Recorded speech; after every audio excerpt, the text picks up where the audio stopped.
Using a T-chart in English is typically unheard of. I just use it because I have experienced it in math and found it helpful. And if you're like, I don't know what a T-chart is, it's that input-output data column where you might see it, especially in early education, with a problem. And so if you put 2 in the problem, you might get 4 out, and you have to figure out how that works. So that's what a T-chart is. That's what I call it, an input-output table. You may be more familiar with it that way. And I'm going to show you how to use this in a language arts question or language arts classroom on an EOG type question.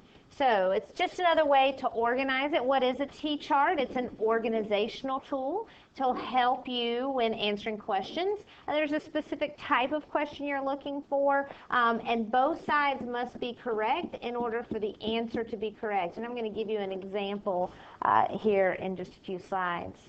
So if you still need clarification, here is that example I was talking about. And here we have it. We've read Lord of the Flies, and we have, of course, a character named Piggy. This is a characterization question. It says, Piggy's character in this novel, and of course this is Lord of the Flies that we have just finished reading, is, and we have 4 answer choices. Of course, this is set up in a typical EOG fashion. And we have lazy and happy, asthmatic and problematic, indignant and whiny, and popular and intelligent. And I'm going to use a T-chart in order to answer this question. Notice while we're looking here at these answer choices that there are 2 answer choices for each one: lazy and happy, asthmatic and problematic, indignant and whiny, and popular and intelligent.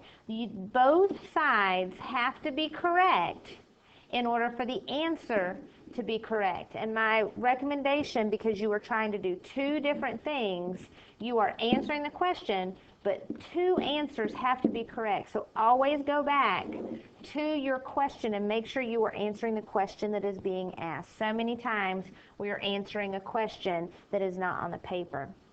So let's look at this. This is what we just talked about before. Notice the and. Piggy's character in this novel, and of course this is Lord of the Flies, is lazy and happy, asthmatic and problematic, indignant and whiny, and popular and intelligent. And those little arrows, we're supposed to go down to those word ands to point them out to you. So here's my T-chart.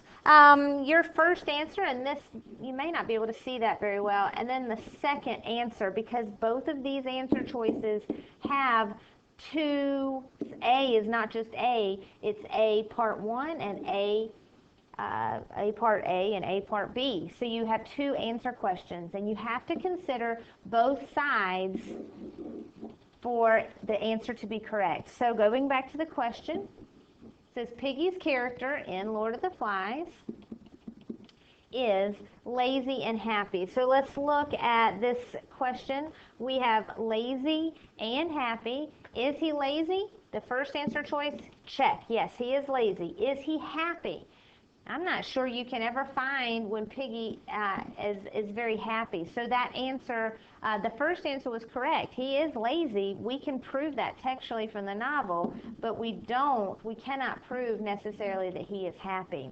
The second one says he is asthmatic and problematic.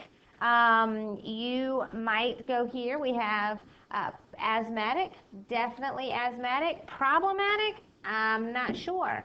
Let's come back to that. And you might want to put a question mark here, because if you are not familiar with the word asthmatic, you might not know what this means. So you can put maybe a question mark there. Now that I've said it, you probably have no problem knowing that that's asthma or someone that has asthma.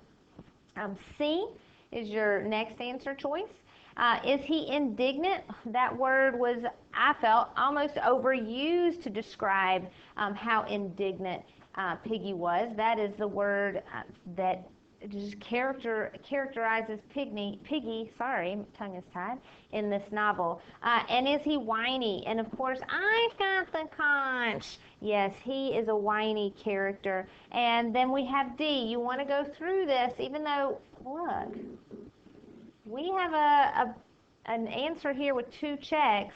Let's go down to the bottom and look. It says D, he is popular and intelligent. Well, we can instantly mark off popular. He is not a popular character. However, he is intelligent. But if you go back to the very beginning up here, both sides, and I need an S there, of each answer must be correct in order for the answer to be correct. So you can automatically eliminate lazy and happy because you have a check and an X.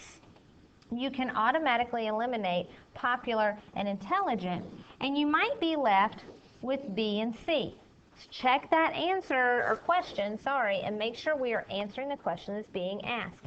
Piggy's character in this novel is asthmatic and problematic, or indignant and whiny. Even though you may have a question about some of these words, I think you can see that the best answer choice is actually the answer choice C. He is indignant and he is a whiny character. C is the best answer choice for this question. I hope this was helpful as you look at a T-chart as a possible way to organize your thoughts in looking at some of the EOG type questions.